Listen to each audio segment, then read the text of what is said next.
Hello, Larry Burns here for another episode of Discovering the Power of You. Thanks for joining us.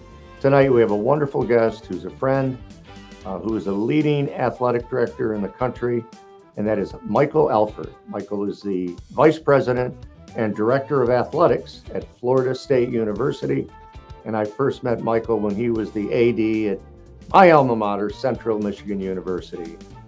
And we're going to talk about his career, some great things going on at FSU, getting ready for a great football season, and then a little bit about advice for others interested in athletics. So, Michael Alford, welcome to Discovering the Power of You.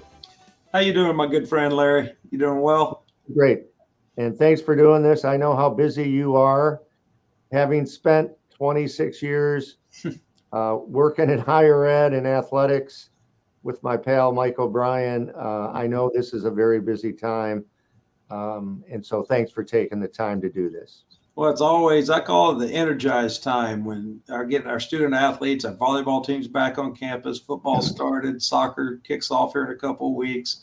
You're getting the energy back on campus, and that's always an exciting time to get the student athletes back and be able to talk to them about their summer and just hear how life's going with them. So this is really a fun time. Absolutely. And so what I thought we'd do, Michael, is first talk a little bit about your career journey. I mentioned you were the AD at CMU, but I think our viewers would love to hear your journey to where you are now in this so very important position for your university and collegiate athletics in general. Well, it's been an interesting journey, Larry, because I call myself, I'm kind of a chameleon. And being a Division I athlete and growing up the son of a college football coach, but then also working in intercollegiate athletics, but with a unique twist that I've gotten two stints in the NFL. First with the Cincinnati Bengals and working on Paul Brown Stadium and corporate sales and the revenue streams for the Bengals when that stadium was being built.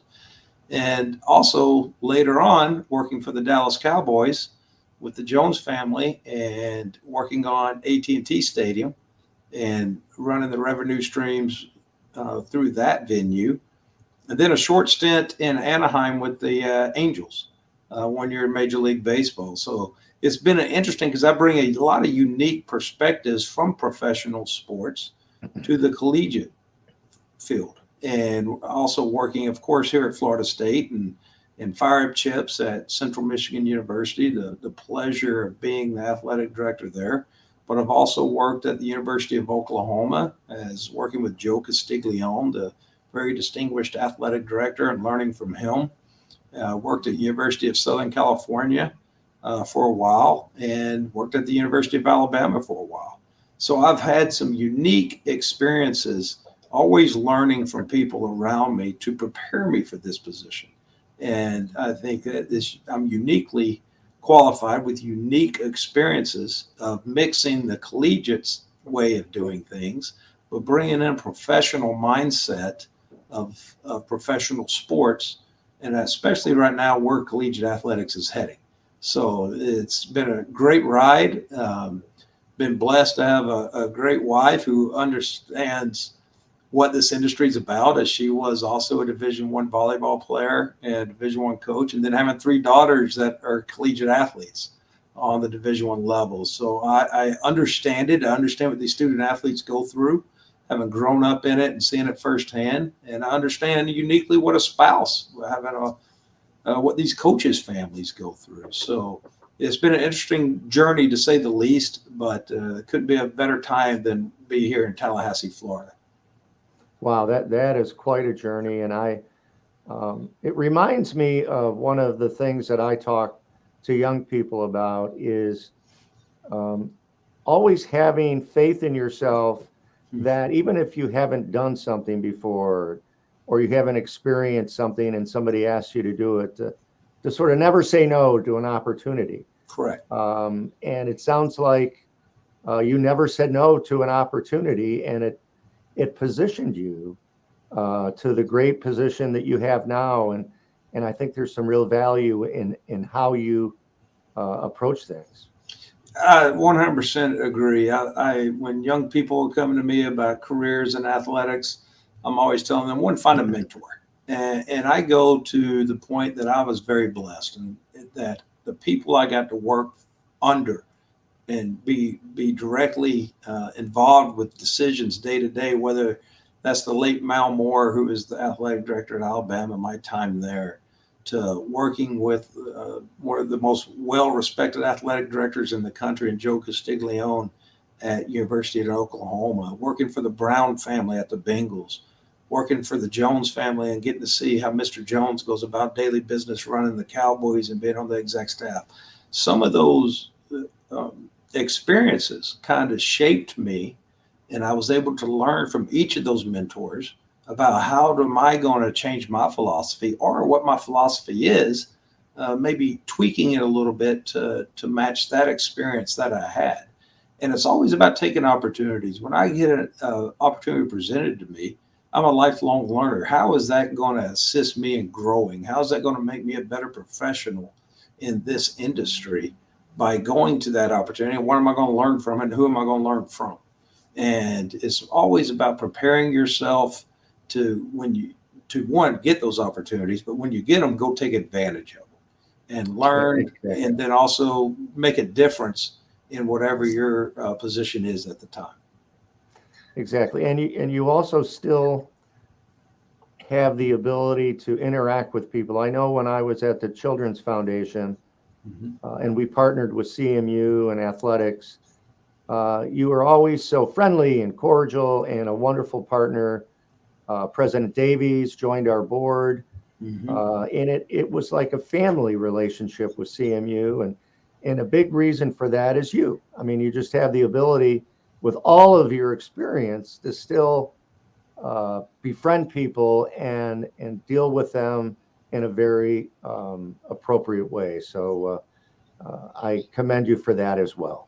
That's very kind of you to say, Larry. And as growing up with great parents who instilled in you, just treat people the way you want to be treated. And we try to raise our children that way.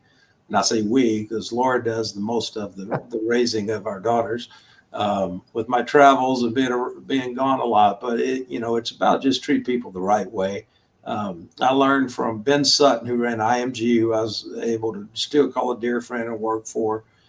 He's now retired, and he's actually running Teal Capital Investments now. But do the right thing the right way at the right time. That's something he used to say to me all the time. And I kind of took that and wrote it down, and it's just something to live your life by.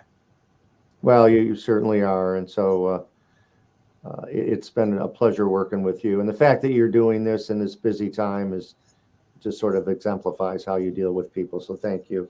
So let's talk a little bit, Michael, about the NCAA and some of the things going on there. I read every day about the NIL issues and transfer portal, and it's changed things a lot. And how do you deal with that at your level? Well, you understand if you're not changing with the times, then you're dying.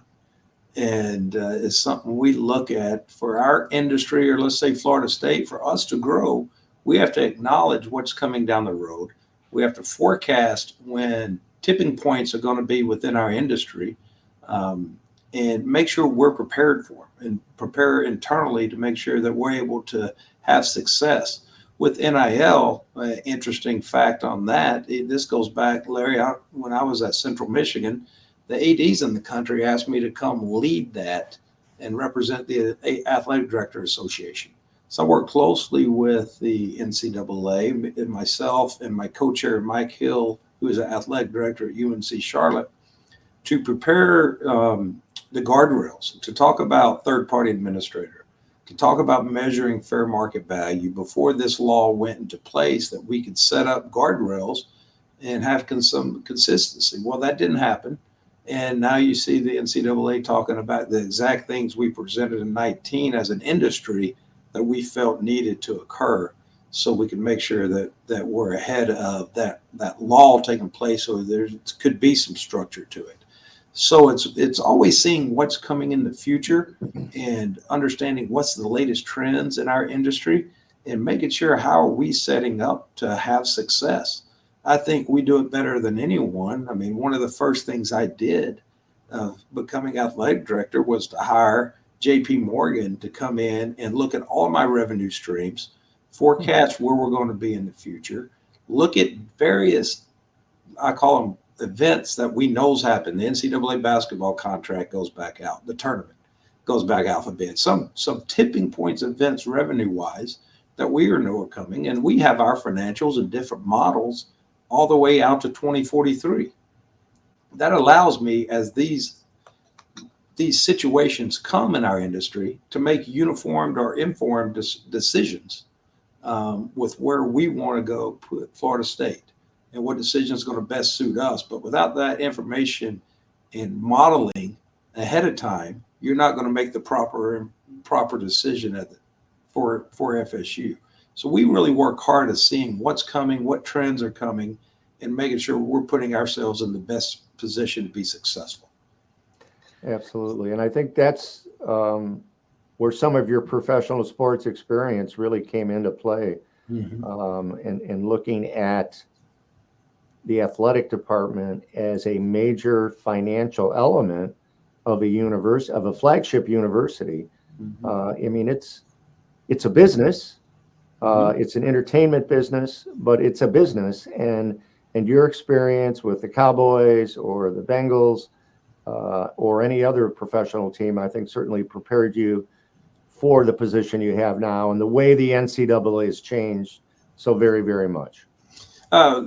Couldn't agree more. Without those experiences, I would not have been as prepared. I've experienced the modeling going on with building a new stadium such as AT&T or Paul Brown Stadium, and looking at pro formas and looking at contracts and understanding how far in advance you need to make sure that you're prepared to make decisions that are going to impact the industry or impact you and your corporation at that moment. But if you're not prepared in forecasting when those instances of those decisions are going to have to be made, then you're behind, because you're going to change your thoughts throughout that process, and you're going to work on the performa or the modeling performa and maybe make some tweaks to it along the way.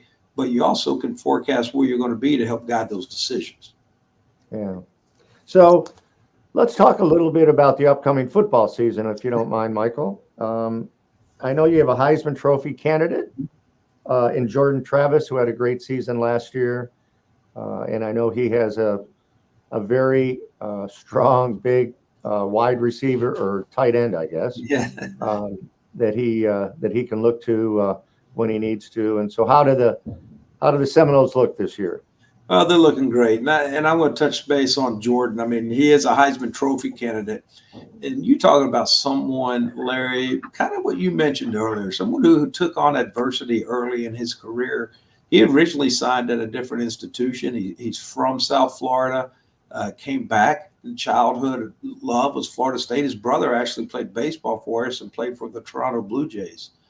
And so he's been a Seminole fan his whole life, comes back. Wasn't the starter when he transferred back to Florida State, worked his way up and battled adversity to still get to where he is today. Someone who never gave up faith, who believed in hard work ethic, who believed in, once again, doing the right thing and treating people the right way. The respect he has, not only on the team, in our building, on campus, in the community, is just something that really people should pay attention to, because he's such a great young man, great family, and he's very, very humble. And to see him going out in success, you love it when you see somebody battle, take a risk on themselves, transferring here, took a risk on himself a little bit, and then persevere to become the starting, not only starting quarterback, but a Heisman Trophy candidate. And here's a guy that I joke about him, and I joke to him, drives his pickup truck and has about 3 fishing rods in it. And if he's got 20 minutes, he'd rather hop out and try to catch a bass somewhere and kill time. I mean, he's just a very humble young man, and it makes you proud that he's associated with this program. It's amazing when 3 years ago to have trust in Coach Norvell, that he's putting in the right core values into this program that's going to lead to success and stay the course. He had a path, he had a process. He knew what his plan was to get the program back, and to see that work the last 3 years and the minor adjustments he made for his long-term vision of sustainability in this program, it has been great to watch, and to be step by step with him through this process is just once again another learning tool, Larry. You always take forth, he had a vision, he had a plan, and he stuck to his values. But the high character kids that he's getting associated with this program, they have strong core values. They believe in themselves. They're great people in the community, great people to walk across campus, and that's what really makes you proud, is he's doing it the right way.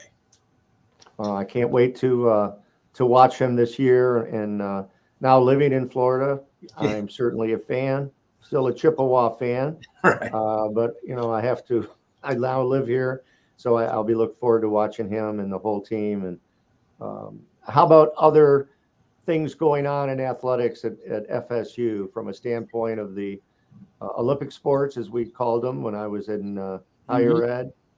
And then how about facilities? I know that even in the Mid-American Conference, facilities and having current new facilities is so very important in the recruitment process, and particularly with the transfer portal. Yeah.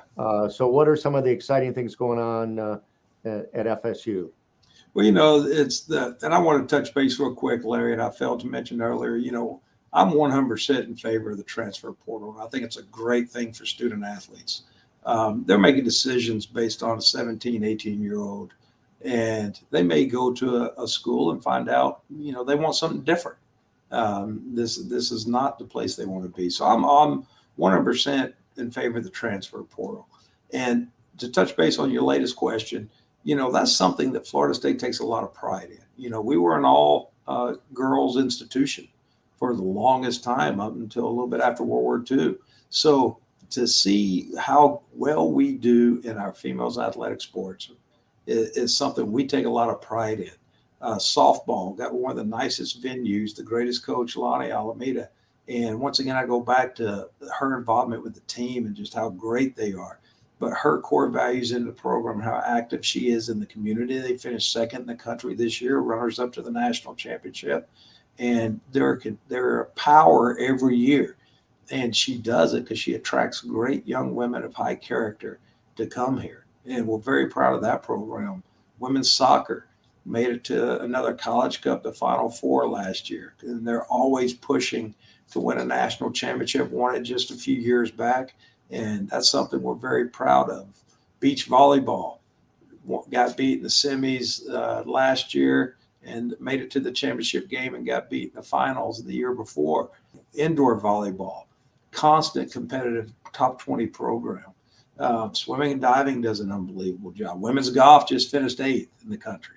So you see all of our programs, and that's something that we take a lot of pride in. Everyone talks football, men's basketball, but we fund and expect and give the resources to our other 450 athletes to go out and compete for championships. We're a top 20 public institution in America.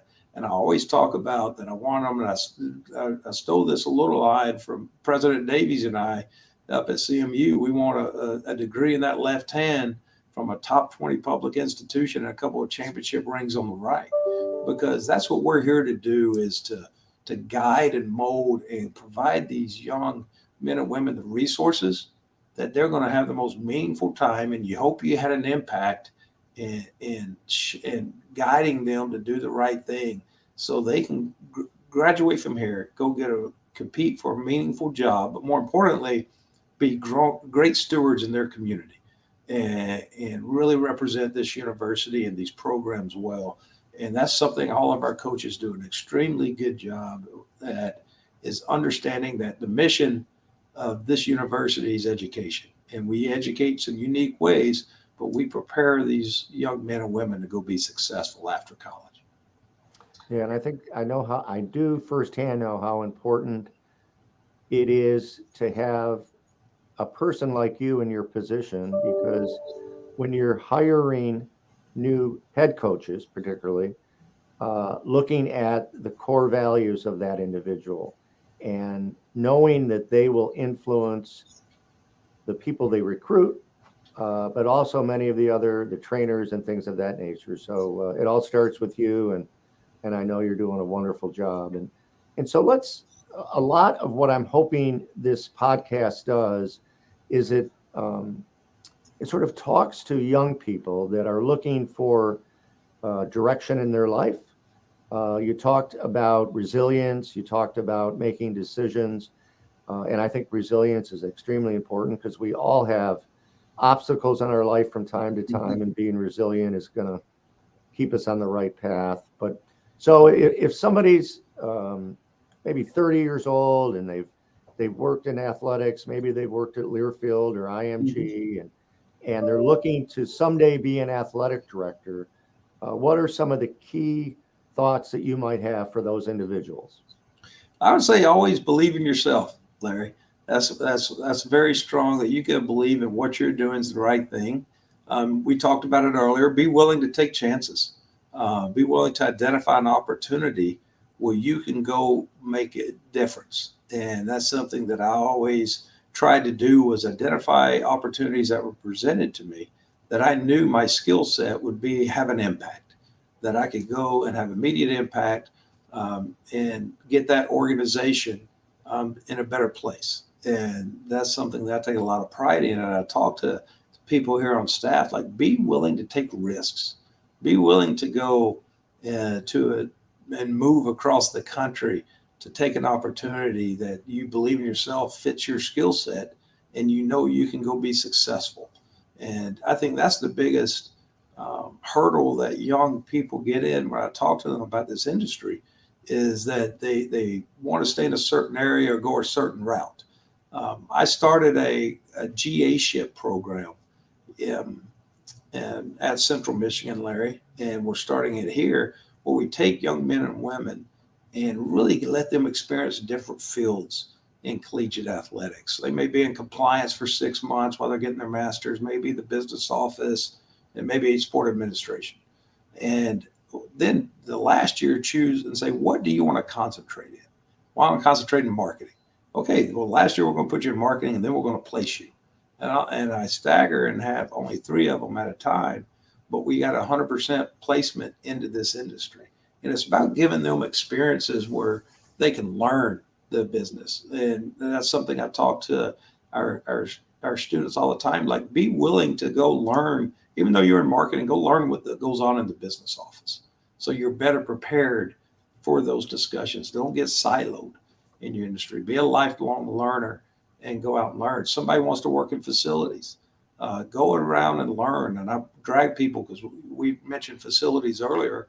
We're doing a $250 million renovation to the stadium. We're doing a $150 million football facility. We just spent $4 million on upgrading our soccer. We spent another $1.5 million on baseball. Facilities are constantly being upgraded. And that's not only here, but it's across the country. So go into those meetings and learn the process of how that goes, learn the process of how architects address facilities, learn how the process of the legal aspect of those facilities, and try to be a sponge as much as you can so you can become more versatile and more attractive. So when those opportunities are available, you have a very unique resume that kind of puts you ahead of everyone else. Wonderful. And so, in closing, Michael, what other thoughts do you have on key issues facing the NCAA? We've talked Mhm. about a couple, NIL and the transfer portal, uh, but I'm sure there's other issues. And Mhm. then, lastly, any last advice you have for people either starting their career or sort of in the middle of that? Yeah, there's so many issues. It's such a changing landscape right now in collegiate athletics, especially collegiate athletics, where you see all the different conference realignment going on. You see various contracts, and I go back to making sure you're prepared for those decisions and kind of forecasting. We saw some of this coming a year and a half ago. And it's making sure that you're putting yourself to be able to take advantage of any opportunity that comes. And that just takes by looking into the future, being somewhat visionary, but paying attention to what the latest trends are and making sure that you're set up for success when that decision has to be made and you get all the information. And coming up in this industry, it's a small, like every industry is, it's a small industry. I tell our students when I talk to them, just want to be a sponge, have great mentors, find people that really believe in you. And that's something I was blessed in, that I had the Mount Morris, the Joe Castigliones, the Mr. Jones, that believed in me and gave me opportunities to differentiate myself from everyone else with different experiences.